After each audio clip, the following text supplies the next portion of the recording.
Hey guys, so as you can see in front of you, this is the article from ESPN that CM Punk's interview is on. And let's just say I'm not going to read all of it, but I will show you some of it basically.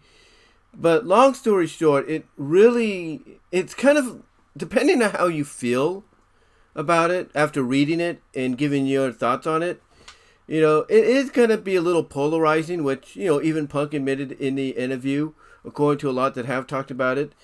It's going to be what you read here is going to be a little polarizing. Like it's going to make you wonder, whether or not, it's going to make you wonder whether or not what's real, what's not, what's a shoot, what's not a shoot, stuff like that. So it's one of those situations to where, again, after it's all said and done, you're gonna kind of have like a mixed reaction of like, is he work shooting us? Is he shooting us? What's going on? So basically, we're gonna scroll down here and everything.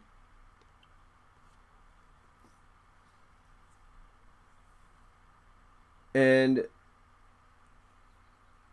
so basically, here's the article here. You could read that right there.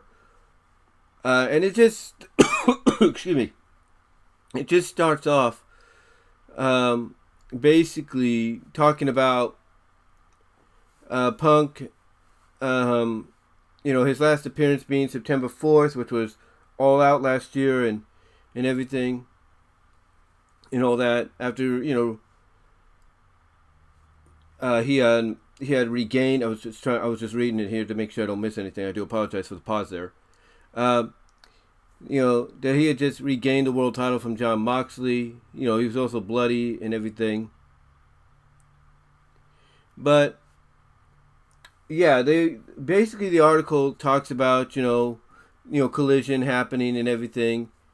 It mentions here that after a while he will return Saturday night, tomorrow night, for the new weekly show Collision at the United Center. It mentions that he is no longer champion and everything, and without saying why he wasn't going to be champion, although we know that an injury, a torn triceps injury, is the main reason. It states that Tony Khan did not say why he was stripping Punk of the title, and that Punk was not mentioned on AEW programming at all until very recently. They state that no public statement was made about his whereabouts or his tricep injury for months. For those consuming only AEW's product and not any wrestling media, the entire situation was shrouded in mystery. And what they're pointing out there is that, ever since AEW's come around, there's been a lot of fans that have had to tolerate wrestling from WWE when it was solely under Vince McMahon, that, basically migrated and stuck with AEW only. And because they've only stuck with that, they've always been wondering, okay, what is going on here? So here's part of the interview that Punk was talking in. And basically he says that he knows pro wrestling is absolutely the most bizarre form of entertainment on earth, but to him, he treats it like a business and treats it like a television show, and that it is. He also says that, they haven't seen him since he won the belt, and he is coming back, and that we need to tune in to find out exactly what he has to say, and that he'll be picking up where he left off. Now, that's what's interesting there. It's like, okay, what is he going to say? Is he going to work shoot us? Is he going to shoot us? And everything with, with what he says in his promo tomorrow night, which I'm going to assume, because he's going to be in a 6-man main event later that night, I'm going to assume he's going to kick off Collision. So obviously, we're not sure if he's going to work shoot, but we do know that AEW, apparently because of legal documentation that they sent his way, are going to be moderating what he does in that ring. In other words, like JD from NY206 put it, he is now going to be under a very, very tight microscope, so that way, whatever he says, they could either edit out, bleep out, or cut his mic, so that way nothing else is said. So, we'll see what happens. They said that now the article does say that his absence was due to Punk tearing his triceps tendon completely off the bone in the all-out match with Moxley. Punk said the injury required surgery and a lengthy rehabilitation process, and said it was tough mentally because the injury was sustained in just his second match back after recovering from breaking his foot in June 2022. Punk said he's back to 100% now, and photos and videos on his Instagram have shown an impressive physique. Now, one thing that Alex Hicks, just Alex of Alex's World here on YouTube, brought up, which does make sense, is that you're recovering when you should. You're recovering from one injury, and you're brought back a lot sooner than you should be from said injury. And what happens is that during your return, from said injury, which you should have had more time to heal from, you injure yourself again, and this time being your triceps. So mentally, that's going to weigh on your mind, which would explain in from Alex's perspective why Punk went off the way he did during the media scrum. Now, Punk goes on to say that he thinks in wrestling we always kind of joke on how we always get hurt doing the dumb stuff, fall off a 15-foot ladder through a table, and you're fine. And you're running 6 miles the next day, and you're in the gym. And then it's just always the dumb little things, like some routine thing that I've done 1,000 times in my career, and it injures you. And then just the mental aspect of this recovery, it's not been easy. Excuse me. Which again falls under the assumption of why he blew up the way he did during the media scrum. Luckily, he says he's had a good support system with his wife, April Mendez, who was AJ Lee in WWE, his dog Larry, and some great friends and a super great rehab team that was able to get him back this quickly, even though it feels like it was 12 years ago. Now they do go on to state that aside from the recovery and rehab, the main reason the past 9 months have felt so long and the many questions surrounding Punk's future in AEW.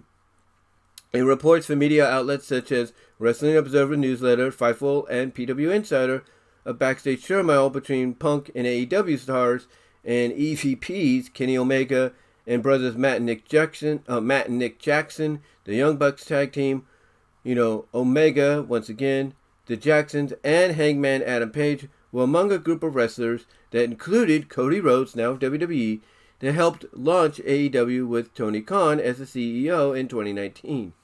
That group has been previously dubbed the Elite, which led to the branding of All Elite Wrestling. Punk signed with AEW in 2021 after a 7-year absence from the industry. In Punk's mind, let me get me some coffee here first. Okay. It says, in Punk's mind, the division started sometime in April 2022. Previously, he said he felt as if he had a solid relationship with the group, including approaching Omega to ensure nothing Punk was doing in his matches would infringe on what spots Omega had planned, and checking in on Adam Page, while he was sick with COVID. So basically, one thing that it shows here, and everybody's brought this up, is it seems that Punk was cool, and on the same page with the Elite. However, that all changed, as we all know, with this. It says on May 25th, 2022, Punk and Page were booked for a promo segment in the ring. Page was the AEW champion then, and Punk would be his challenger at the next pay-per-view event, Double or Nothing, 4 days later. Punk said he and Page discussed backstage before the segment what they were going to say. Much as Punk said he did a similar segments with wrestlers such as MJF and Eddie Kingston, but when they got into the ring, according to Punk, Page strayed from what they had agreed upon. In other words, instead of agreeing to, touch upon a few things to make it feel like it's a real shoot, but it's a work shoot, that instead, Page decided, what? Basically in Punk's mind, Page agreed to it, but behind his back is like, yeah, you think I'm going to do that, Phil, but I'm going to surprise you. And he does.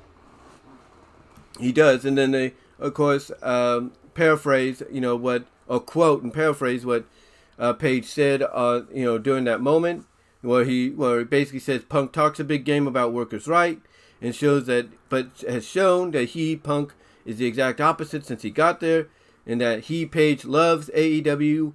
He cares about AEW. This is his home. And that at Double or Nothing, he will not just be defending this championship against him, but for the first time in his life, he'll be defending All Elite Wrestling from him.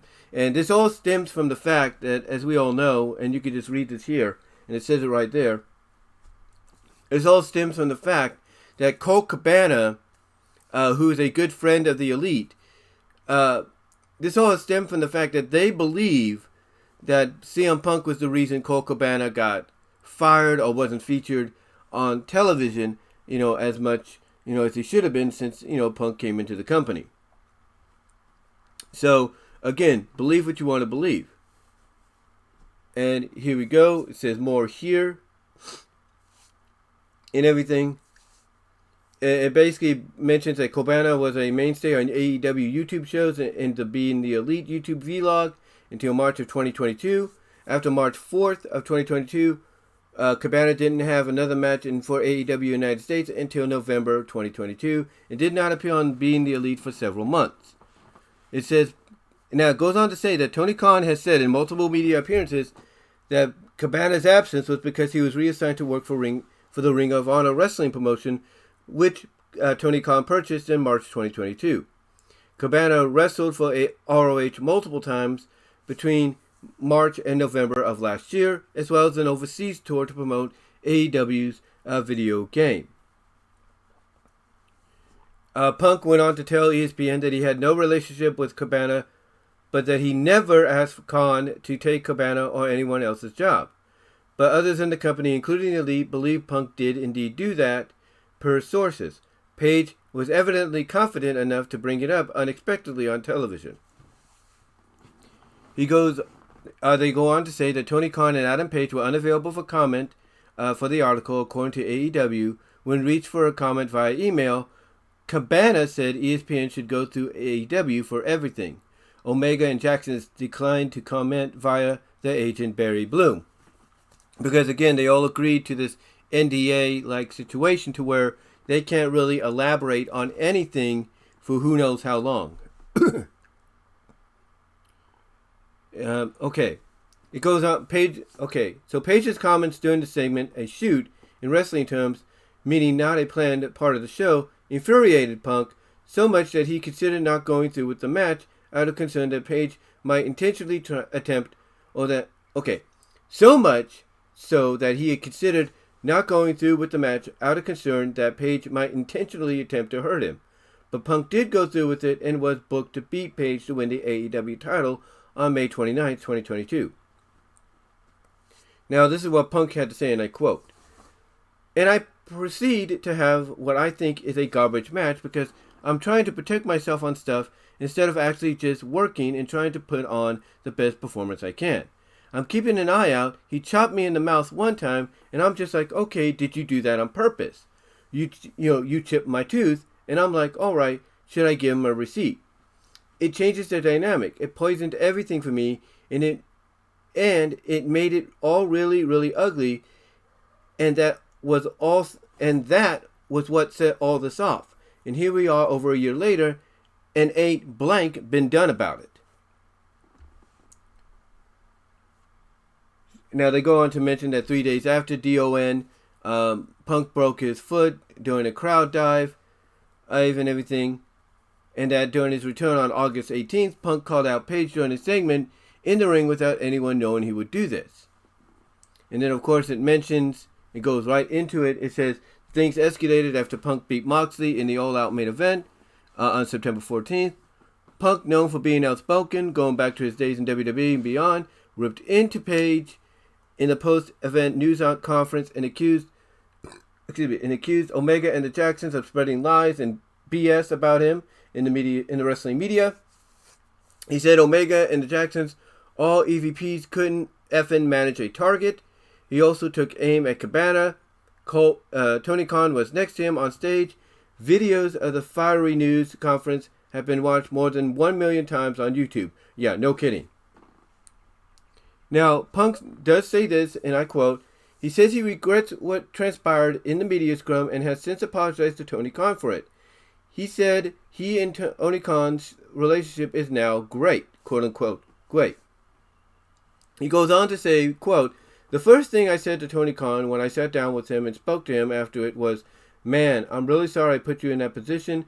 I apologize for the scrum, but when you've watched that scrum, you're looking at a very, very frustrated guy who had told people that that's not the first time." Okay, let me reread that. This is what Punk said he told Tony Khan, and I quote, "The first thing I said to Tony when I sat down with him and spoke to him after it was, man, I'm really sorry I put you in that position.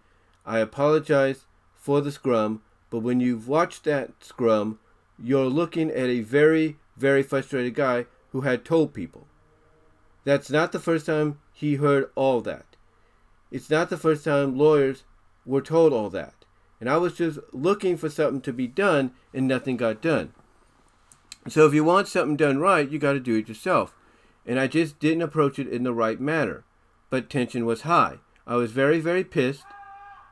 I pretty much knew that I had just injured myself. I was hurt, and I was disappointed. Yeah, it was very easy for me to regret that, and I handled it the wrong way, 100%.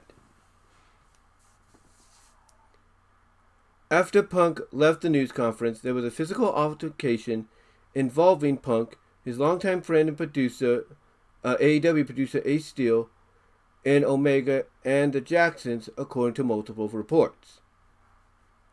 No one had discussed exactly what transpired, and Omega said on the Sessions podcast on March 1st that we can't say anything legally. Now the article goes on to say, AEW launched a third-party investigation with a law firm into the matter, which has since been completed, sources confirmed with ESPN. Khan announced on September 7th that Punk's AEW World title and the AEW World Trios title, which Omega and the Bucks held, were vacated. Khan didn't mention their names, just that the titles no longer had champions. There were little to no mention of Omega and the Jacksons on television again until November. Punk said he doesn't like saying anything. Punk said he doesn't like saying no comment, but that we are trying to move past what happened that night pacifically. I don't think what happened was a big deal, Punk said. This has happened in the past 10 months in hockey, in basketball, in baseball, in just about every sport. And it's covered, and it's gone the next day. I think because I have injured my tricep, and I've been out for so long, I think it was exuberated. I think it has been exacerbated.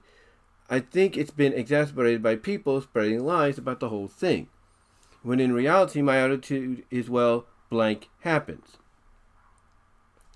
Omega said on the Sessions that what happened was a simple... Omega said on the Sessions, Renee Parquet's podcast, which is actually called the Oral Sessions.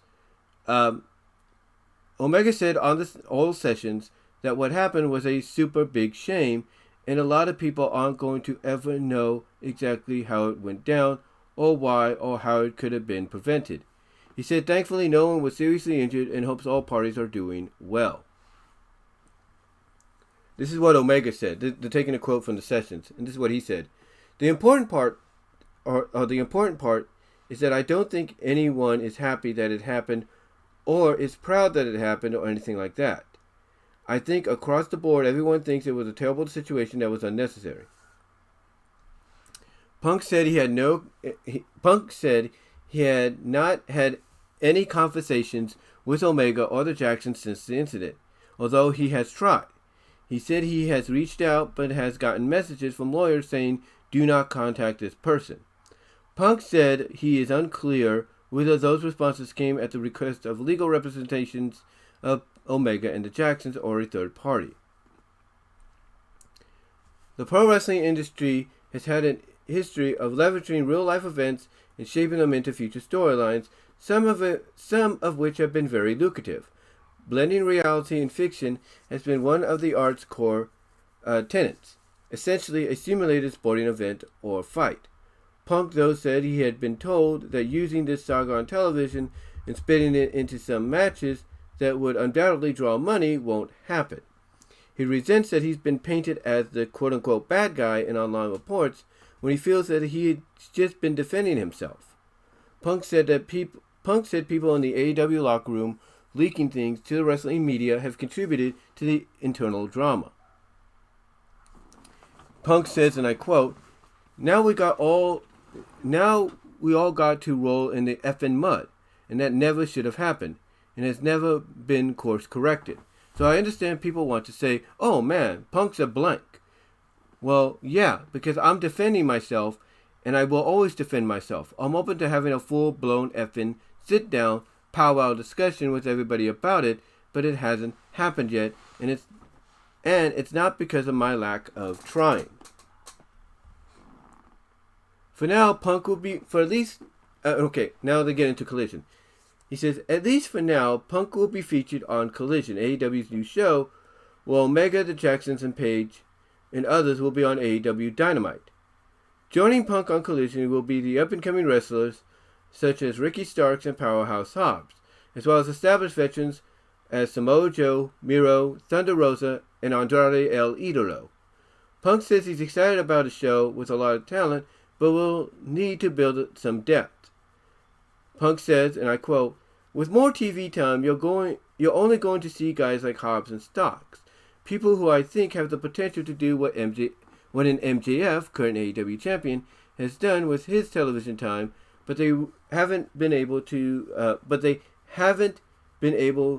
be positioned because a guy like MJF gets a big lion's share of television time because he earned it. We just need to do a better job at spotlighting so many different guys, and this is for a lot of guys sink or swim.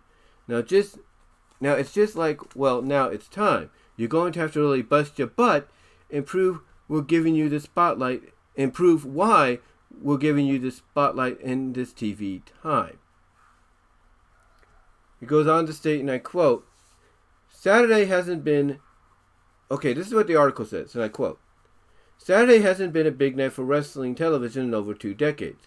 There is a ton of competition in the sports world, from big UFC and WWE events to major college football.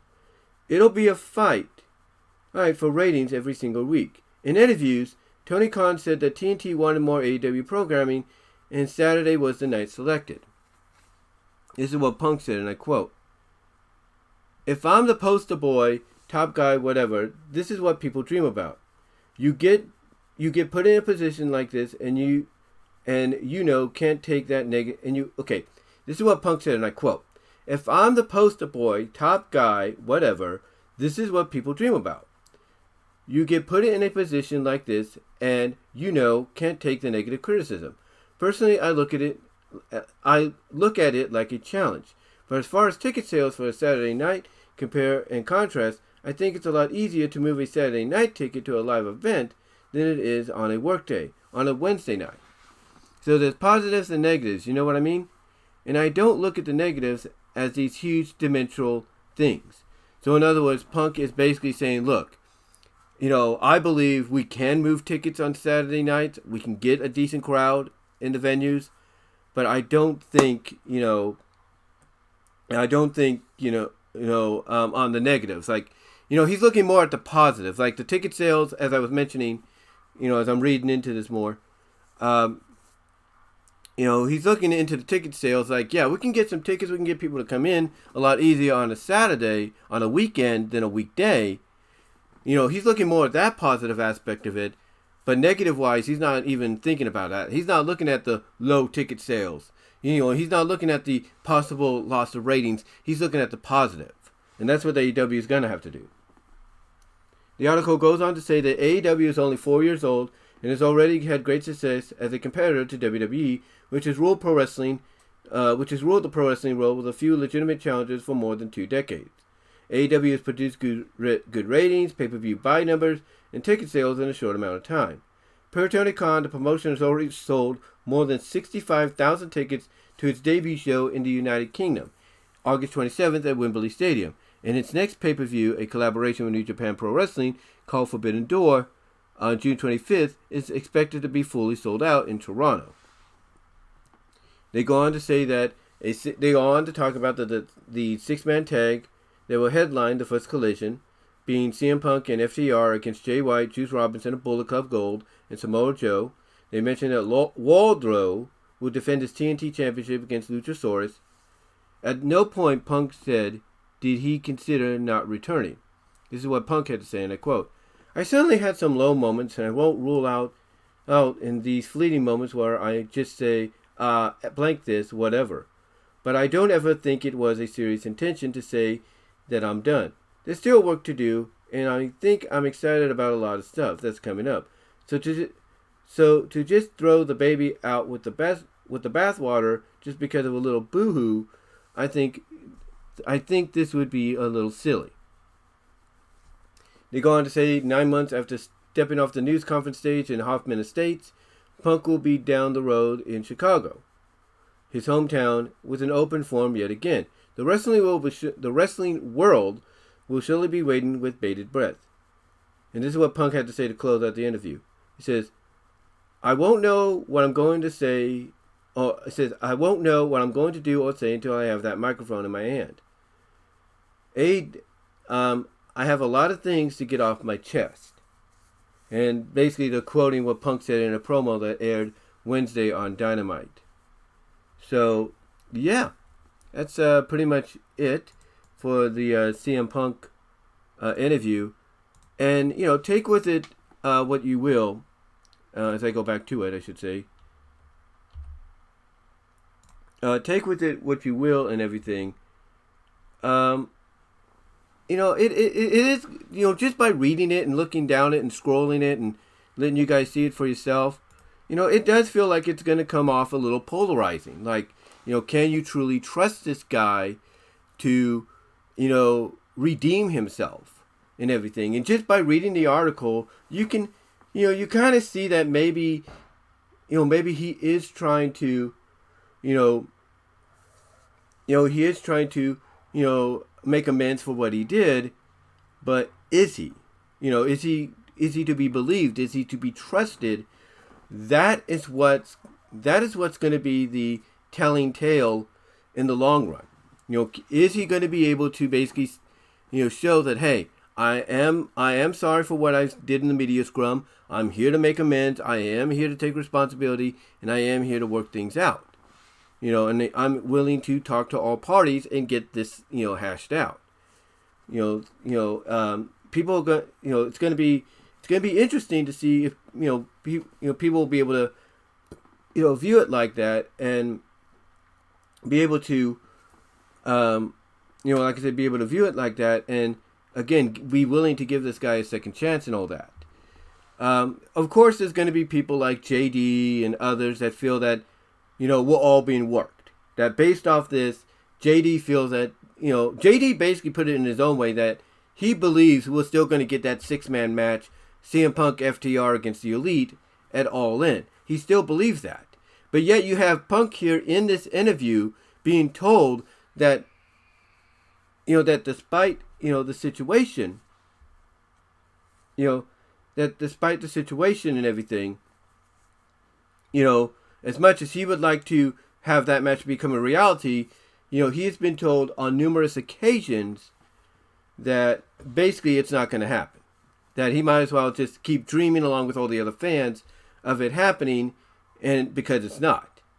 And that the only way anybody's going to be able to make that match happen is through the upcoming AEW Fight Forever game or the CAWs they created in the WWE 2K game. That's the only way. But yeah, he has been told basically it's not going to happen. It's not going to occur, and we'll just have to just hope and pray with bated breath, as they put it. With Punk's promo, tomorrow night, that maybe things do get worked out. We'll have to see, but yeah, it's just one of those situations to where when you look at this interview. And then maybe you watch and listen to it on Saturday because they are going to do, an on-screen video version of it. you're looking at it and makes you wonder, what's really going on. Is Punk sincere in what he says? Is he not sincere? Is he working everybody? What's going on?